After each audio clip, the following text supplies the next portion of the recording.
A Gwinnett County judge heard chilling testimony about how police say Raymond Cooper worked with 3 others in a deadly home invasion that left the father shot 17 times.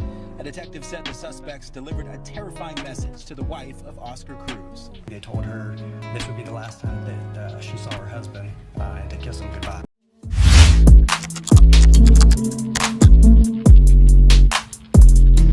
Now it looks like things are getting worse over there for the guys at OTF. Whereas we already know of the guys who were accused of taking Little Pab's life in Los Angeles, and then Little Durk also being grabbed up and charged with M for hire for that same exact case. He was scheduled to go to trial for the case back in January and was denied bond 3 times within the last 6 months, and then he was scheduled to go on trial October after it was pushed back the first time. Then it came time for him to go to trial, but then we will find out once again that it will be pushed back until January of 2026. It was an agreement that his attorneys didn't agree with, but it was an action called by one of his co-defendants in which they didn't even specify who, which was kind of a red flag, but that's another story. But Durk's attorneys made it very clear that they disagreed because all it means is more jail time for Little Durk.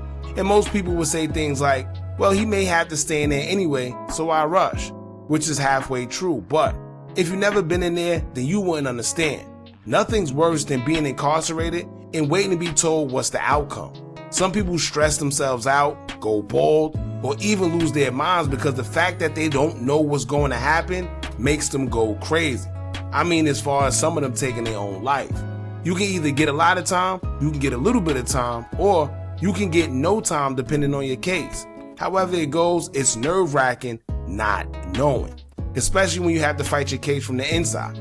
However, Little Durk's case is just a whole nother story. Today we found out an update on the case of OTF Boona, who is also a Little Durk affiliate, where he's being accused of not only shooting a man, but kidnapping a man, invading a man's home, robbing him, and then taking his life afterwards and dumping his body by a church. Sheesh. Now when we came to y'all with the story before, we didn't have all the facts. But due to this new investigation, we will find out more pertaining to the case. At first, everyone thought it was a situation where Boona acted by robbing a plug himself. But according to the rumors in the streets, that's halfway true, but not 100%. It involved drugs, allegedly, and it was more than just Boona trying to rob the plug. Actually, it seemed like a situation where Boona was in debt, an older man by the name of Oscar Cruz, aka OZ.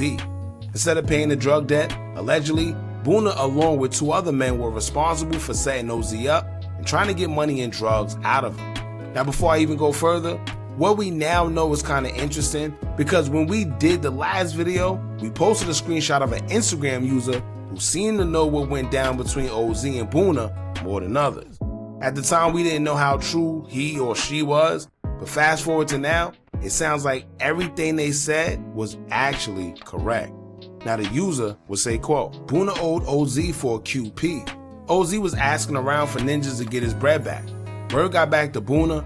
Boona acted like he was going to pay OZ, so OZ went to meet him at Waffle House, got in Boona's car, Boona backed him, tied his hands together, took him to OZ crib, robbed it, etc. Then unalived him the worst way, cause Duty Low told him OZ was looking for him. OZ posted like 12 bags the night before, so Boona made his move and only left with a QP worth $1,200 and $3K in cash. Shaking my head. Now this is like kind of a weird situation because for y'all that don't know, OZ wasn't just some random drug guy that nobody knew. OZ was actually tied in with a couple of people that's actually affiliated with Boona. So they all knew OZ. It's just a situation where Boona, I guess, owed them money, and you know them people that they don't want to pay or they don't have it to pay, so instead they take it somewhere else and they want to get violent, or because they really just don't want to pay. So they make it seem like it's something else when it's really not. But like I said before, the crazy part is that everybody is affiliated with each other and everybody know OZ, so I wonder what kind of relationship this will cause for the people that did do dealings with OZ and know everybody else and Boona. Or maybe they just don't care and people might pick sides and say that they riding with Boona no matter what, despite them either knowing or feeling that he may have been the wrong one in the situation. And not to mention, this person, whoever this user is, basically said that Duty Low was the one that kind of hyped it up, and put the battery in Boona's back because he made it seem like OZ was looking for him to do something to him. But at the end of the day, if you owe me money, pay me. It's not about being tough. It's not about getting violent. All I want is my money, because if you had paid me what you owe, we wouldn't be in this situation.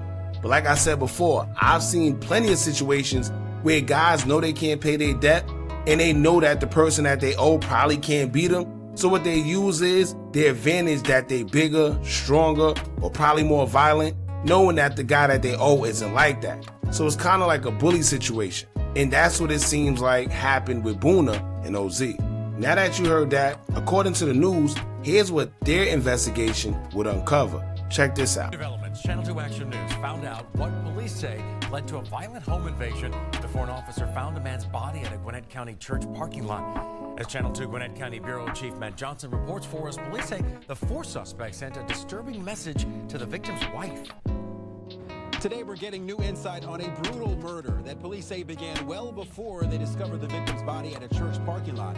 A detective testified that armed robbers actually sent a chilling message to the victim's wife right before the murder. A Gwinnett County judge heard chilling testimony about how police say Raymond Cooper worked with 3 others in a deadly home invasion that left the father shot 17 times. A detective said the suspects delivered a terrifying message to the wife of Oscar Cruz. They told her this would be the last time that she saw her husband and to kiss him goodbye. Police say Cooper and 3 suspects met Cruz at a Waffle House on July 22nd at around 1 in the morning, where he got into their car. Investigators say the suspects became violent when they took Cruz to his home on Gin Blossom Circle, where the 28-year-old's wife was showering. His hands were bound with duct tape, and there was a male pointing a gun at his head, and she was made to get out of the shower and come downstairs. Authorities say 2 armed men stole $3,000 and possibly drugs from the home. Police arrested 26-year-old Javon Wilson last week in connection with the murder. Investigators tracked the Charger to Webb Gin House Road using cameras, where Cruz was found dead in the church parking lot the same day. Oscar Cruz was going to either sell drugs to the individuals or get paid back for some drugs he fronted them prior. But Cooper's defense attorney challenged the prosecution's case. Evidence as far as Raymond Cooper holding one of those guns, we don't have that this time. In the end, the judge found probable cause on all charges and bound the case over to Superior Court. After today's hearing, the suspect will remain in jail without bond. Police haven't said anything about the others connected to the murder. In Gwinnett County, Matt Johnson, Channel 2 Action News. So now that you heard that, clearly who's ever behind that page knew something. Or maybe it's a situation where the streets is talking, they know what's going on, but just not everybody that's from the outside looking in. With that being said, instead of paying back a debt, they decided to rob and unalive a man by taking him to his own house that his wife and kids were at, and proceeded to send her a message before unaliving him and dumping his body outside of a church. Once again, all of this was over a QP of either marijuana or some other substance. But whatever it wasn't worth it. Then when they did take him to his house, rumor has it that they didn't get much drugs at all, and they only got $3,000 out the deal. That's crazy. So think about it. 3 men basically risked their lives and threw it all away for $3,000, whereas when they split it, it's only going to be $1,000 for each of them. Once again, crazy. Now, I don't know what this says for Boona at this point, because he racked up some pretty serious charges, and as y'all know, he's already a prior convicted felon. The charges he's been hit with consist of a M, home invasion in the 1st degree, felony M, aggravated assault, aggravated battery, kidnapping, armed robbery, false imprisonment, receipt, possession of stolen items, and possession of a firearm. They basically hit him with every charge that they could think of. So it looks like Boona has his hands tied up, and right now Little Durk himself is locked up fighting his own legal battles. So with these type of charges, y'all know it's going to take a lot of money to beat them, if that. It's no telling what evidence they have as well, because these days they have license plate readers, shot spotters, surveillance all over the cities, the whole 9 yards. I wouldn't be surprised if they got the footage of allegedly OZ pulling up to meet Boona at the Waffle House and then riding away together. If so, let's see how he would explain being the last person to see OZ shortly before he passed. Keep in mind, they have OZ's wife, who's also testifying in the case. So, I don't know, y'all. But y'all jump in the comments, let me know what y'all think about this. How do y'all feel about this whole situation? Do you think Boona is cooked? And one thing I could say, man, when guards give you opportunities and chances after chances, eventually they're gonna run out. His last case was pretty crazy and he beat that. He left his phone at the scene of the crime and somehow he still beat those allegations. How? I don't know. But I think this one is gonna be a little more tough. Y'all jump in the comments, let me know what y'all think about this. Don't forget to like, comment, share, and subscribe. Hit that bell so you're notified every time we drop new content. And remember, as long as you keep on watching, I'ma keep on dropping. And I'm out.